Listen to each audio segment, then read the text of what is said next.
And even when I did find personal development content that was written by women or even mothers, it just felt like the same old tired advice, but just in pink. And I had an issue with that. It wasn't practical. I couldn't apply it to my life. Hey, I'm Mia Hemstad. I'm a wife, I'm a mom of 2 kids, and I'm a trauma-informed self-care coach. I also live with diagnosed PTSD and depression. I started sharing my mental wellness journey online in 2017 when I was diagnosed with postpartum depression and anxiety. And since then, I've heard from hundreds of women who all struggle with the same thing, putting ourselves last. This is a struggle that's keeping so many women burned out and unhappy, through no fault of our own, by the way. I've been working on my own healing as an abuse survivor since 2013. But when I became a mom, I really started to do the inner work of figuring out why I was putting myself last and how to start prioritizing myself for the first time in my life. This podcast is about sharing all of those lessons with you. So if you're interested in hearing honest stories, life advice, and inspiration that encourages you to make your health, happiness, and well-being a priority, then definitely stick around. Welcome to your No Longer Last journey. Hey everybody, welcome back to the No Longer Last Journey podcast. I'm your host, Mia Hemstad, and I'm so excited to be back with you today. You might have noticed I took a little bit of a break. My husband and I were taking turns traveling to Lisbon. We live in Portugal right now for government appointments. We each had our different government appointments, and I'm so glad that that's over. I just feel so relieved. So I'm back with another episode this week, and I'm just really pumped about this one because it's all about how to build self-care rituals alongside the demands of your everyday life. If you follow me on Instagram, I regularly post my morning yoga ritual and just different things that I do for my self-care. And I've been doing that for several years now. And when I asked people, I did a poll and I said, are you curious about how to build self-care rituals in your life? Do you need help with that? It was like 90% of people who responded said yes. And it made me realize that something I've become so accustomed to not that long ago, I used to really struggle with this. And so I'm excited to just break this down today because regardless of who you are, what your situation in life is, we all need supportive rituals in our life to help us take care of ourselves. So right now, my self-care rituals are really automatic and I don't have to think too much about them. They're very easy to do. They're kind of non-negotiables in my life. But it's taken me many years to get here. And seriously, there was a time when I thought it would never be possible to have any sort of habits or practices in my life that I did on a regular basis. And if you knew me as a child, you would think that that's weird because I used to be a very structured, organized kid who had a lot of big goals in my life. And I was very organized and methodical, which is why I had a complete identity crisis, as one does, when I became a mom.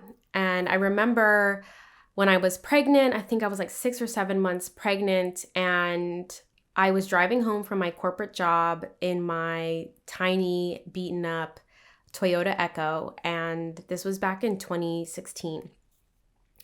And I was listening to a personal development CD, a self-help CD that's supposed to, it was interviewing an expert and telling you how to improve your life, back when self-help was all about optimizing yourself and treating yourself like a project instead of a person and all these things, right, that hopefully most of us have done away with. But I used to listen to this CD back in high school, and it really helped me to, work on getting to college and all the work I had to do to get to college. And so I was maybe listening to this CD will help me because throughout my pregnancy, I was just really struggling with having any sense of direction.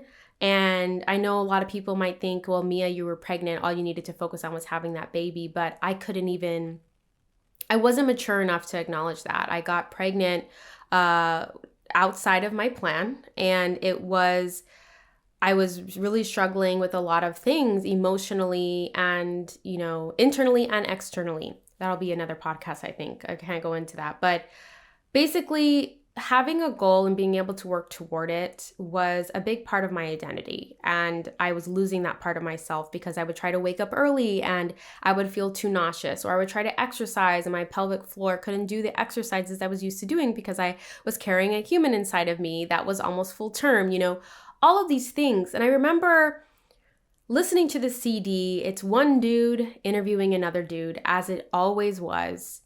And I parked my car and I just started crying. And I just felt like, that feeling when you just haven't been feeling like yourself and you try to go back to things you used to like to do or things that used to light you up and they just don't anymore. And you're like, oh my God, where do I go now? I was having one of those moments. And I just cried and I cried. And in that moment, I realized, well, now I have the vocabulary to describe it. But to describe it now, I basically felt abandoned by the personal development space once I became pregnant. It was like, oh, you're a mom. There's nothing for you here. There's no content here for you. There's no inspiration here for you. There's no hope for you. You don't get to have goals. You don't get to have dreams. You don't get to have ambition. You don't get to have plans.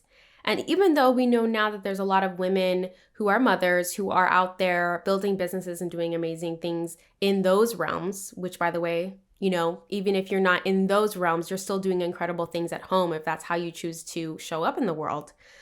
They weren't really given much press or much time on air. So it was really hard, even just back in 2016, to find that kind of content and inspiration. And even when I did find personal development content that was written by women or even mothers, it just felt like the same old tired advice, but just in pink. And I had an issue with that. It wasn't practical. I couldn't apply it to my life. The wake up at 5 a.m. and work out for 1 hour and, do all of these rituals before 6 and get to work by 8 and work for uninterrupted. It's like, I'm sorry, did you not pee 8 times last night because you have a baby pushing on your bladder at all times? Like, I'm sorry, did you not breastfeed 8 times just in the one night that you were trying to sleep? I don't have energy to have a 3-hour uninterrupted work session.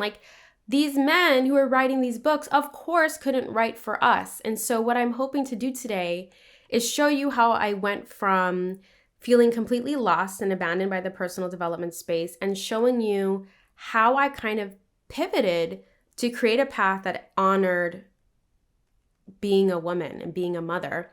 And on top of that, being a person with a neurodivergent brain. So another thing, when I became a mom and then I was diagnosed with postpartum depression and anxiety, and I went through that whole journey, and then I became a mom of another child, and then I was diagnosed with PTSD and depression. The mental health challenges were getting worse and worse and worse, and I started to learn about, it was a slow process, but I started to basically embrace that my brain doesn't function like other people because of the trauma I have gone through and the way that my brain now operates as a result of that trauma.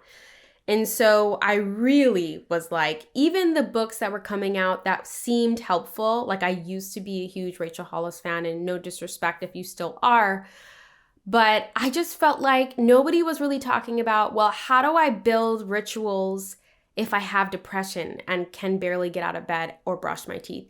How do I create, how do I work, when I struggle when my kids distract me while I'm trying to work, or I struggle with attention and managing my time? How do I take care of myself on a regular basis when, depending on how bad my anxiety is, I might barely be able to breathe? I knew that I needed to start filling that gap. I needed to start filling that gap for myself because there wasn't enough information out there about how to live. I'm not talking about building giant, businesses or becoming an Olympic athlete. I'm just talking how do I just take care of myself as a stay-at-home mom who has a side hustle and, doesn't want to burn out and have a mental breakdown every couple of weeks? How do I do that? And that is the work that I have been doing on myself since I would say 2019. And I was diagnosed with PTSD and depression. I had had many mental health breakdowns. Honestly, really wanted to go to a psych ward because I was that much in pain, but couldn't afford it because American health insurance. And I was like, okay, we got to figure out how to do this. So we're going to take a quick break. And when we come back, I'm going to give you some really concrete advice as to how you can start building sustainable, supportive self-care rituals in your life when we come back from the break. So we'll be right back. Did you know I send a weekly letter? It's called the No Longer Last Weekly Letter, and it's a super helpful resource you can get for free where I share journal prompts, mental health resources, encouragement, and updates about new podcast episodes, YouTube videos, and new products and offerings. People who sign up for my weekly letter also get special promotions and offers I don't share anywhere else. If you want a free weekly resource to help you make your health, happiness, and well-being a priority, then definitely sign up for the No Longer Last Weekly Letter. Go to miahemstad.com/letter to sign up today. I'll also link to this in the show notes. All right, so how can you start, if you resonated with what I was saying, you're neurodivergent, you struggle with low energy, you have anxiety, maybe you have bipolar, you have kids that are interrupting you, you have a lot of responsibilities, you have a demanding life. How do you start to take care of yourself and create rituals that can support you through the hard things? Because one thing I love to remind everybody who follows me is that self-care does not solve your problems, but it helps you to deal with life's challenges from a place of strength instead of depletion. So I like to look at self-care as something that, nourishes me, that fills me back up because of life's challenges they take, right? And self-care is how I give back to myself so that I can come back the next day from a place of strength, from a place of energy. And that's what self-care does. So I want to help you do that. So the first thing that I talked about this in episode 2. So if you want a deep dive, go there. But the first thing is using the 4B self-care framework. And this is the framework that I created back in 2020, early 2020, right after I got my diagnosis of PTSD and depression. And I was so overwhelmed at the idea of self-care. I was a full-time caregiver of my brother who has autism and a severe autoimmune disease. My little one, Ellie, at the time was, how old was she? Like 4 or 5 months old, still full-time breastfeeding, and my son was a little over 2. So I was just spread super thin. And when my therapist was like, you need to have self-care, I was like, what the heck? This woman doesn't know anything. She was like, what is she talking about? Now she's like my favorite person. But I was just like, you're kidding me, right? And I kid you not, it was like a moment of divine inspiration when these 4 B's came to mind. And it was basic, boring, brilliant, and bougie. Those are the 4 B's of self-care. And again, if you want me to, go into detail on that, episode 2 covers all of that. You can also get a gorgeous, I'm biased, I designed it, but a gorgeous ebook version of the 4B self-care framework, along with a printable planner where you can set your self-care intentions. But basically, these 4 types of self-care cover all the self-care you need from a holistic standpoint. And I loved using this as a starting place for building rituals because I'm a recovering perfectionist, and I tend to fixate on one area of my life over others, and then things get out of balance really quickly.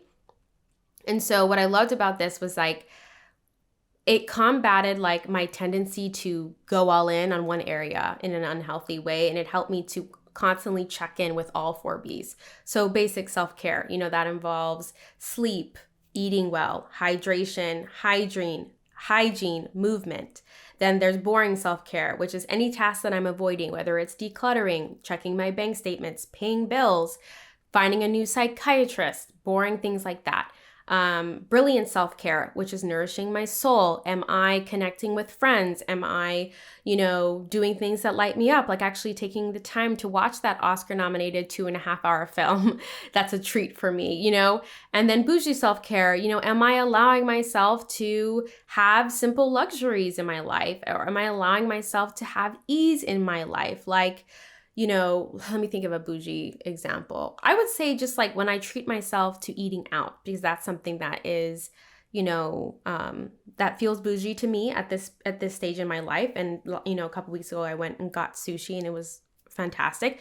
So am I taking care of all these areas? And I love this because, I grew up with a lot of money trauma. So I tend to avoid things that involve spending money. So I'm really good at basic self-care. But if you ask me to like, hey Mia, like, have you found a new therapist? I'm like, oh, that's hard.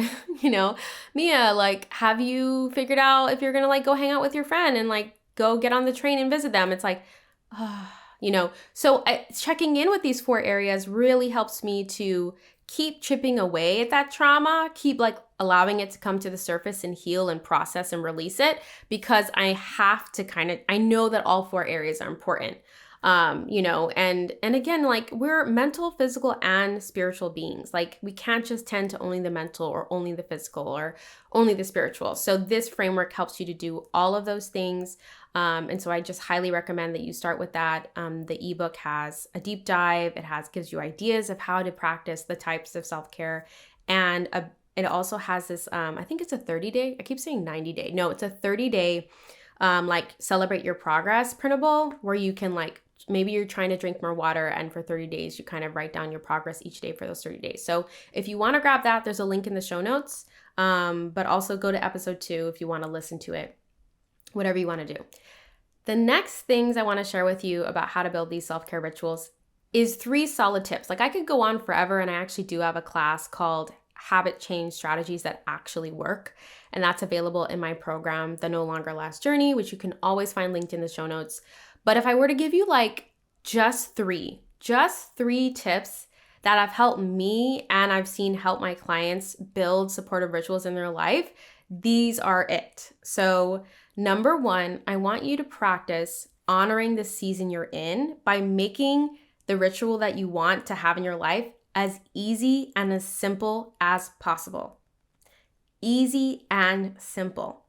And it needs to honor the season you're in. So when I had a full-time breastfeeding baby, the way that I showed up for intentional movement every day was very different than the way I show up for intentional movement now that my kids are 3 and 5. Walking them to the playground in the stroller was my intentional movement. And then eventually as they got older and could eat physical food and I wasn't actually having to breastfeed all the time, I was able to start squeezing in yoga and short bursts of cardio. And then I went through a really intense season of depression from last November to early this year.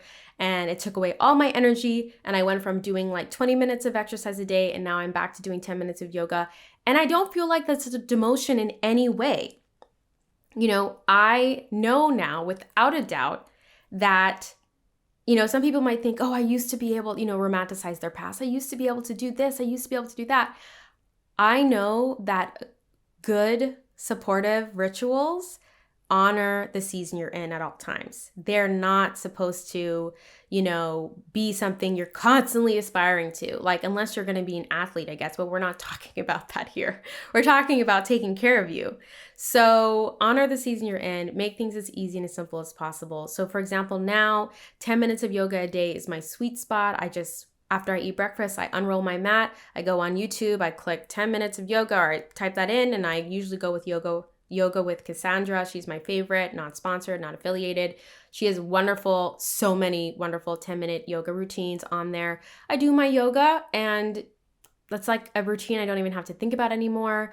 It really helps me center before the day starts. Another thing that helps me make habits or makes this ritual of drinking water, for example, simple and easy to do is I spent $50 on a water bottle, which is wild, but it's a 32-ounce stainless steel water bottle with a straw.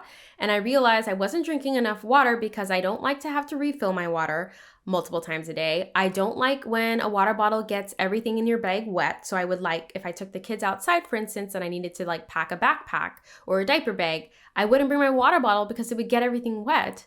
And I also realized I prefer to drink water with a straw. So I found a bottle that solved all those problems. It was $50, but it was $50 as an investment in my well-being, because when I drink enough water, I have more energy, I don't get dehydration headaches. Simple and easy to do, right? And then another example is I meditate almost every single day. And some people are like, how on earth do you do that? Well, I have been practicing for 4 years and trying different things. And for me, I stopped trying to meditate like in complete silence. Like that wasn't working for me. My brain has racing thoughts, especially when I'm not on my medication. So I decided to only do guided meditations. So meditations where I download them on Audible and I literally just click play and I just close my eyes and I do my best to listen to the guide that kind of guides me through a breathing exercise, maybe some affirmations, helping me to be present with myself. And why not? Why not make meditation as easy and simple as possible? Why do we have to always go for the hardest habit possible? You know, for instance, like let's say you're trying to drink water, you don't even drink any water, you're not a water drinker. Don't make your goal like a gallon of water a day. I don't care what the influencers are saying. I don't care what the studies are saying. Like if you're trying to go from 0 to 64 ounces, you're just setting yourself up for disappointment. So always, always, always honor the season you're in, make things simple and easy. The second thing that is a fail-safe, tip is make your habit enjoyable. If the ritual or habit you want to practice is not enjoyable, you are not going to do it. I call this brain hacking in the best way because when we like something, when we experience pleasure while doing something, our brain releases dopamine, which is a hormone that our brain wants more of. So I try to use that in my favor. So for example, this can, come with like eating veggies. I'm trying to eat more greens because there's just so many health benefits to greens, but I absolutely hate eating raw vegetables, particularly raw leaves like spinach or arugula. I don't know, it's like a weird texture thing for me. And so I, went from forcing myself to eat a salad every day because again, I struggle with the all or nothing perfectionistic mentality. And now I only eat a salad like once a week. And I try to make sure it has a dressing that's like really creamy, usually yogurt based, because it kind of masks the texture of the leaves that I don't like and helps to make it enjoyable. Another example is I used to try to make myself do Pilates and HIIT workouts because I don't know, past me used to do those, but present me hates those. So why was I forcing myself to do these exercises? It just made me hate moving my body. It made me dread exercising. And now I only do exercises I like, either dance, cardio workouts, or yoga. That's it. Just letting myself choose what I like has been working in my favor, and now I don't dread moving my body. If anything, it's like a sanctuary for me because I know I'm going to feel so much better after I do it. Another example I want to share with you, and it's kind of silly. When I struggled with my first major bout of depression after I had my son, I really struggled to brush my teeth, especially at night. And I shared this one time, I think in a YouTube video from a long time ago, and I got so many messages from people who also shared that they struggled to brush their teeth. And one thing I gave myself permission to do was, instead of buying the super cheap $2 toothbrush from Walmart, I allowed myself to buy an electric toothbrush for the first time in my life. And it felt like such a big girl purchase. And it made brushing my teeth feel luxurious and feel so enjoyable. I loved brushing my teeth with an electric toothbrush. And so I just think when you look at the practices that you want to bring into your life, you're like, oh, I wish I had a ritual of just like doing yoga every day. I wish I journaled every day. I wish I was better at brushing and flossing my teeth. I want you to ask yourself, how can I make this more enjoyable? Because when you make things more enjoyable, your brain will release dopamine and you'll be using that pleasure hormone in your favor. So make it enjoyable. And just honestly, it's such an underrated tip, but I'm telling you, it's going to change the game. And the last tip I wanted to share is figure out what your cornerstone ritual is and focus on building that one first. So a mistake I used to make year after year after year was trying to implement like 6 habits at once. Oh my gosh, like the number of habits I would put on the list, and then the number, like how I would plug it into the timetable, like from 6 to 6:30, you're going to exercise, from 6:30 to 7, you're going to shower, and from 7:30 to, it was like, newsflash, it didn't work. So I have this approach that helps you to still get those rituals, like all the ones that you want built up, but helps you to work with your brain and focus on just one at a time. So identify what that cornerstone habit is that's going to create a domino effect and lead to all the other ones happening over time. For me, that is moving my body. When I move my body, when I exercise, when I focus on making that like the one I'm working on, the ritual I'm working toward, I am more likely to get in the shower after moving my body, like 9.5 times out of 10. I'm like, okay, I got a little bit sweaty, or I've moved my body, I've woken up a little bit, I'm ready to shower. After I shower, I'm more likely to do my hair, which is an energy boost for me. I get more energy when my hair is done. I'm more likely to do my skincare, right? Because I'm in the shower, I'm washing my face.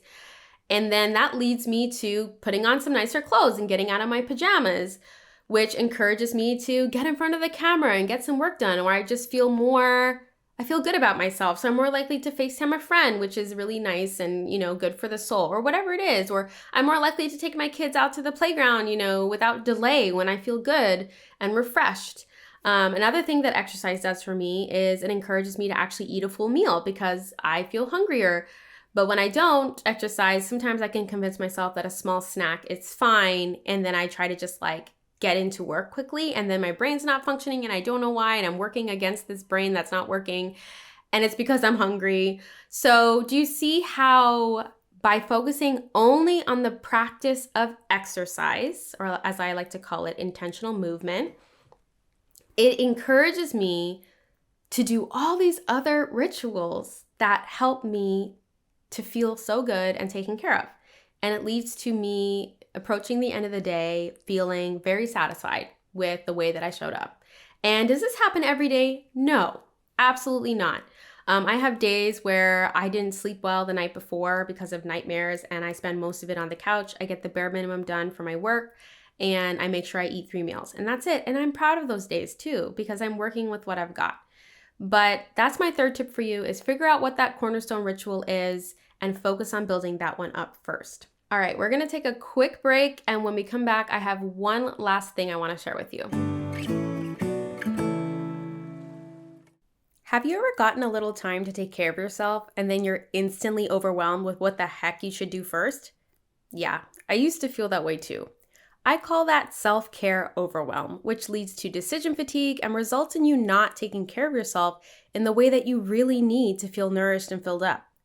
This used to be a constant problem for me back when I had my second baby, and that's when I created the 4B self-care framework to help my exhausted mom brain figure out what I needed to do to take care of myself with the small pockets of time and energy that I had. In this framework, there are 4 types of self-care: basic, boring, brilliant, and bougie.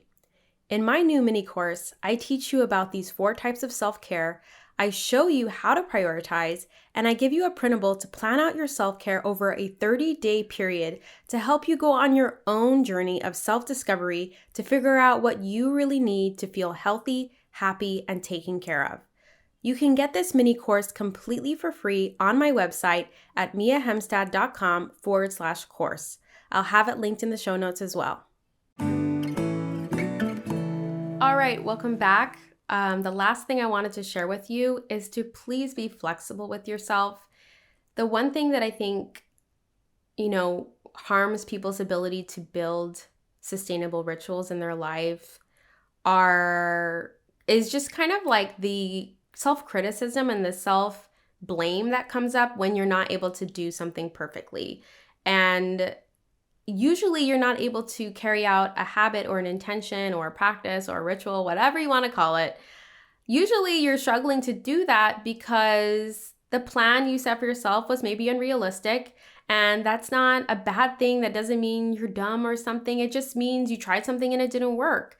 And that's okay. That's a part of the process. Expect your plan to have to be tweaked. Expect yourself to have to be flexible with the process of learning how to build these rituals in your life. And remember that self-care, it's supposed to support you, not the other way around. The habit, the practice exists to help you. You don't exist to serve the habit. And that's one thing I think people don't realize. I remember I used to feel so bad about myself when I would be like, okay, for 30 days, I'm going to do 20 minutes of HIIT workouts, for 30 days. And then day 1, day 2, day 3, day 4, like it's not happening. And I'm feeling worse and worse and worse. And then I just put it out of my head because it makes me feel so bad. That means that the plan was broken. It doesn't mean that you're broken. It means you created a plan that didn't honor where you are. That happens. So be flexible with that. Remember that the purpose of rituals is to serve you, to help you live a life where you feel loved, taken care of, fulfilled, a life where you can thrive because you're not exhausted and unhealthy and unsupported. So that's my final thought for you is be flexible, and when things aren't working, change the plan. The plan is what needs to be changed. You're not the broken one. You're not the one who needs to be fixed. So that's all I have for you this week. I hope you found this episode helpful. If you want to chat with me more or you want to share what resonated with you about this episode, you can always find me on Instagram at Mia Hemstad. My DMs are always open. And I want to thank you for taking the time to hear me out and join me for this episode. I will see you next week. Bye.